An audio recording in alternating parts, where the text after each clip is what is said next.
পুষ্পা ২ এর প্রথম ঝলকে প্রায় একই রকম মেকআপে ধরা দিয়েছেন এক তারকা। তবে তার মাথা অর্ধেক কামানো। কে সে অভিনেতা? আগুন নয়, একেবারে দাবানল। রবিবার মুক্তি পেয়েছে পুষ্পা ২ ছবির প্রথম ঝলক। তারপরে উন্মাদনা কয়েক গুণ বেড়ে গিয়েছে দর্শকের মধ্যে।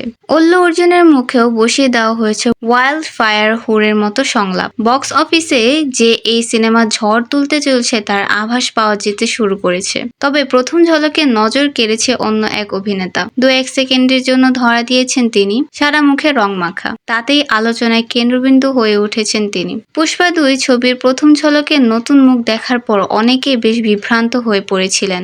অল্লু এবং ফাহাদ ফাসিল ছাড়াও এই ছবিতে যে তৃতীয় এক অভিনেতার মুখ্য চরিত্র রয়েছে সে ধারণা ছিল না কারো। তবে তৃতীয় সে অভিনেতা যে কয়েক সেকেন্ডের অভিব্যক্তি দিয়েই নজর কেড়েছে তা বলা বাহুল্য। সূত্রের খবর, সেই অভিনেতা নাকি বলি অভিনেতা সাইফ আলী খানের পুত্র। চলতি বছরের সেপ্টেম্বর মাসে প্রেক্ষাগৃহে মুক্তি পায় তেলুগু ভাষার ছবি দেবারা। এই ছবিতে এন.টি. রামারাও জুনিয়রের পাশাপাশি অভিনয় করেছেন জাহ্নবী কপুর এবং সাইফ আলী খান। দেবারা ছবিতে সাইফের পুত্রের চরিত্রে অভিনয় করতে দেখা গেছে তারক পোন্নাপা নামে এক দক্ষিণ তারকাকে।